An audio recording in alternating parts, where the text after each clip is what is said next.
नमस्कार दोस्तों, आपका स्वागत है हमारे channel law Kumbh where law meets wisdom.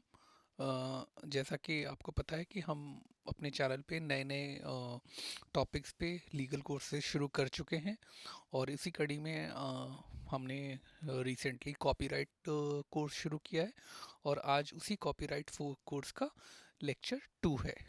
ठीक है। और जैसे कि मैंने आपसे एक रिक्वेस्ट किया था कि आप जब भी कोई पर्टिकुलर टॉपिक पे कभी पे जब डिस्कशन हो रहा हो तो आपके पास अगर बेयर एक्ट रहेगा तो आपके लिए आसानी रहेगी टॉपिक को समझने में। स्पेशली ये रिक्वेस्ट है लॉ स्टूडेंट्स के लिए। आजकल बेयर एक्ट खरीदने की ज़रूरत नहीं है, आप पीडीएफ इंटरनेट से भी डाउनलोड कर सकते हैं। तो करंट टॉपिक जो हमारा कॉपीराइट है उस पे जो एक्ट इन्वॉल्व होता है वो है कॉपीराइट एक्ट 1957। ठीक है। अब हमने डिस्कस किया था आइडियाज़, एक्सप्रेशन ऑफ आइडियाज़ और फेंसिंग। कॉपीराइट की फेंसिंग, उसको गार्ड कैसे किया जाता है। तो वो हमने इसको जैसे हम लोग फिजिकल प्रॉपर्टी को गार्ड करते हैं वैसे हम लोग को इंटेलेक्चुअल प्रॉपर्टी को भी गार्ड करना है। इंटेलेक्चुअल प्रॉपर्टी के अंदर कॉपीराइट आती है तो that has to be guarded as well. ठीक है। नाउ अब हम लोगों ने आइडियाज़ की बात की थी, एक्सप्रेशन ऑफ आइडियाज़ की बात की थी। हमारा ये डिस्कशन था कि expression of ideas in a particular manner that can be available for copyright, that can be granted copyright। ठीक है। तो अब क्वेश्चन आता है कि quality of expression of ideas का कोई मतलब है, कोई रेलिवेंस है so far as copyright is concern. अब जैसे मान लीजिए किसी ने कोई देशभक्ति पे किताब लिखी और वो बहुत खराब किताब है, तो क्या खराब किताब पे कॉपीराइट नहीं रहेगा, अच्छी किताब पे कॉपीराइट रहेगा? और वो क्वालिटी कौन डिसाइड करेगा? तो ये एक थॉट है। अभी आप लीगल सिनेरियो में ना आप थॉट पे जाइए, सही या गलत है वो तो डिपेंड करता है केस टू केस। सो अब हमारे में ये कि क्वालिटी ऑफ द क्रिएशन, उसका कोई रेलिवेंस है क्या, उसको हम लोग डिस्कस करेंगे। ठीक है। और जैसे मान लीजिए कोई सोर्स कोड है। सोर्स कोड क्या होता है? जैसे किसी जैसे मान लीजिए कोई टेक्नोलॉजी है, वो टेक्नोलॉजी जैसे मान लो सुखोई है, सुखोई या रफ़ाल है। रफ़ाल जो प्लेन है, अगर आपको याद होगा अभी ऑपरेशन सिंदूर में जो इंडियन गवर्नमेंट ने रफ़ाल कंपनी से, जो दसॉल्ट है, दसॉल्ट कंपनी है, उससे सोर्स कोड मांगे थे लेकिन उन्होंने देने से मना कर दिया। तो सोर्स कोड क्या है? Source code is the basis on which a technology is run. ठीक है। तो उन्होंने सोर्स कोड देने से मना कर दिया। उन्होंने अपना प्रोडक्ट दे दिया लेकिन सोर्स कोड नहीं दिया। तो सोर्स कोड पे कॉपीराइट है या नहीं है? Because source code is what, it it is the code on the basis of which for for on which an entire technology is run. ठीक है। और बाइनरी कोड क्या है? बाइनरी कोड होता है कि एक पर्टिकुलर प्रोग्राम में इंडिविजुअल कमांड देना हो। ठीक है। जैसे हमने अपने वर्ड में दे दिया कि print, print is a binary code. Save, control S, binary code. ठीक है।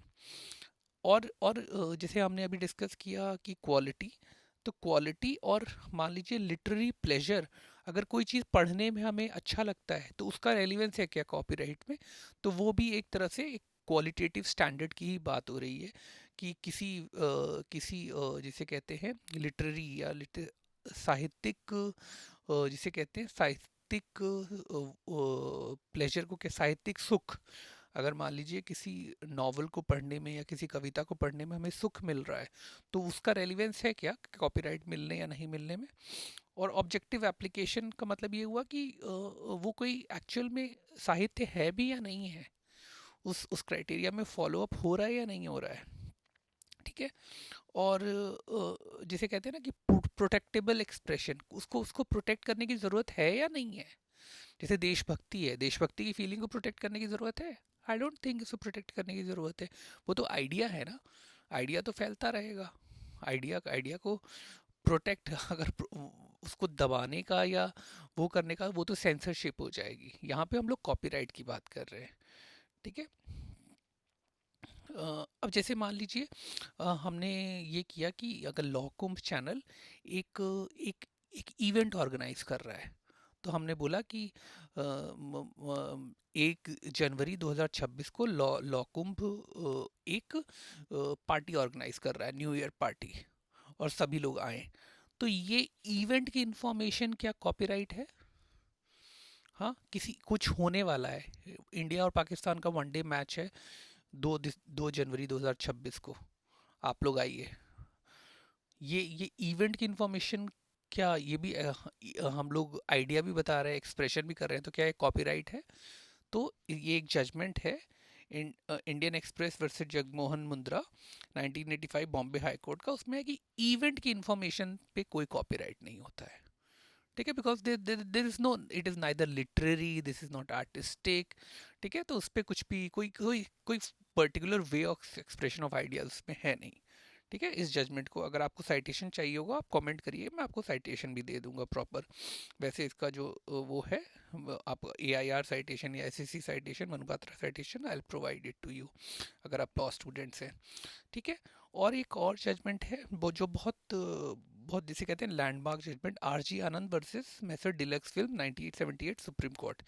ये जजमेंट है, उसमें एक ऑब्जर्वेशन है, ये एक बेसिक जजमेंट है कॉपीराइट का। सुप्रीम कोर्ट का ऑब्जर्वेशन है, there can be no copyright in an idea, themes, plots, or historical or legendary facts, and violation of the copyright in such cases is confined to the form, manner, arrangement, and expression of the idea by the author of the copyrighted work। देखिए, अगर मान लीजिए 1857 की क्रांति हुई, अब उस क्रांति, उस 1857 की अगर किसी बुक में लिख दिया कि भारत का स्वतंत्रता आंदोलन सबसे पहला 1857 में हुआ था, तो उस पर कोई कॉपीराइट नहीं है, लेकिन उस इवेंट्स को एक पर्टिकुलर मैनर में, form, manner, arrangement and expression, अगर पर्टिकुलर वे में उसे एक्सप्रेस किया तो वो कॉपीराइट क्या का हकदार है, that will be that content will be available to copyright, ठीक है, ठीक है। Expression is a very important term, ideas, expression, ये देखिए छोटे छोटे की वर्ड्स होते हैं, ideas, expression of ideas, incorporeal right, fencing, हाँ, तो इससे आपका क्या होगा, एक पर्टिकुलर सब्जेक्ट ऑफ लॉ में आपका जो है, आप डीप डाइव करेंगे उसमें, आपको समझने में आसानी रहेगी। तो एक्सप्रेशन क्या है, it is, if it is express through words और numbers, it is a literary work, ठीक है। अगर एक्सप्रेशन है वो वर्ड्स में किया गया है या एक पर्टिकुलर नंबर में किया गया, तो वो it is a literary work. हमने देखा था ना कि वर्क क्या होता है, लिटरेरी वर्क सेक्शन 2Y में हमने देखा था लास्ट लेक्चर में, वर्क डिफाइंड है कॉपीराइट एक्ट में, ठीक है। देखिए, अब बहुत सी छोटी छोटी चीज़ें आपको, आपके कॉन्सेप्ट डेवलप होंगे। एक बहुत बड़ा कॉन्सेप्ट है डॉक्ट्रिन ऑफ मर्जर, MERGER, ठीक है। All expression can not qualify to be literary work, ठीक है, ठीक है। जैसे मान लो गेम है, लूडो का गेम है, सांप सीढ़ी है, सांप सीढ़ी को आप कॉपीराइट कर लोगे? नहीं, वो इसमें कोई लिटरेरी वर्क नहीं है ना।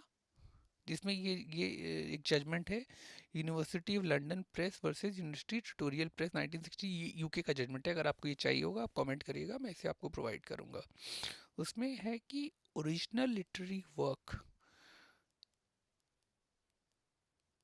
ठीक है, is entitle for copyright, but अगर ओरिजिनलिटी ऑफ आइडियाज नहीं है तो उसको कॉपीराइट नहीं मिलेगा।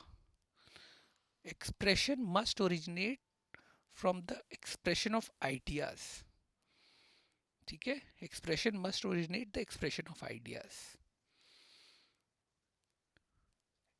आइडियाज को express in a particular way हो तब कॉपीराइट अवेलेबल रहेगा, ठीक है। अगर सब्जेक्ट मैटर, दो इंग्रेडिएंट होते हैं, एक तो सब्जेक्ट मैटर हो, सब्जेक्ट मैटर मतलब literary work, artistic work, cinematographic film, dramatic work, ठीक है, ये सब्जेक्ट मैटर हो गया, और वो ओरिजिनल हो तो उसको कॉपीराइट मिल जाएगा। Two step test, two step test, ठीक है। Original mean origination of expression done from the author, ठीक है। क्वालिटी, क्वालिटी का कॉन्सेप्ट है, अगर वो कॉपीड नहीं है कोई भी वर्क तो उसको कॉपीराइट मिल जाएगा। क्वालिटी से we are not concerned, we are concerned with the originality of idea, whether it is a good idea, bad idea, the expression of idea has to be original. ठीक है, कोई कोई ना बहुत यूनिक आइडिया हो, इसकी भी ज़रूरत नहीं है। नॉवेल्टी आइडिया, इसके लिए इसका कोई इम्पोर्टेंस नहीं है कॉपीराइट में, कि बहुत अच्छा आइडिया हो। अच्छा बुरा से कोई मतलब नहीं है, नॉवल होना चाहिए, नया होना चाहिए। नॉवल नहीं, नॉवल की ज़रूरत नहीं है, सॉरी, नॉवेल्टी की कोई ज़रूरत नहीं है, बट द ऑथर ने इंडिपेंडेंटली उसे एक्सप्रेस किया है, तो वो कॉपीराइट का हकदार है। ठीक है, ठीक है। अब copyright is different from new, new की ज़रूरत नहीं है। ठीक है, पुराना आइडिया हो लेकिन उसका एक्सप्रेशन नए तरीके से हो, तो that is available for copyright. ठीक है, तो आप देख रहे हैं कि ideas, expression of ideas, new, qualitative, हाँ, जजमेंट, आरजी डिलक्स का जजमेंट, हाँ, यूनिवर्सिटी लंदन प्रेस का जजमेंट, इवेंट कॉपीराइट है या नहीं है। ठीक है, तो these are the concepts we will be discussing, और ऐसे ही आपका कॉन्सेप्ट डेवलप होगा। मेरी आपसे एक रिक्वेस्ट है, ये जो जजमेंट्स आपको मैं बता रहा हूँ, इसको आप पढ़िए। अगर आपको नहीं मिलता है आप मुझे बताइए, मैं आपको जजमेंट कमेंट सेक्शन में मैं इसका लिंक दे दूंगा, या आपको मैं आप अपना हमारे आप टेलीग्राम चैनल से जुड़िए, मैं वहाँ पे जजमेंट प्रोवाइड कर दूंगा, आप इसे आराम से पढ़िएगा। ठीक है, तो आप ऐसे ही जुड़े रहिए, आप हमसे कमेंट करते रहिए, लाइक करिए, नहीं पसंद आता है तो डिसलाइक करिए, और हमसे लेकिन जुड़े रहिए। Thank you, thank you very much.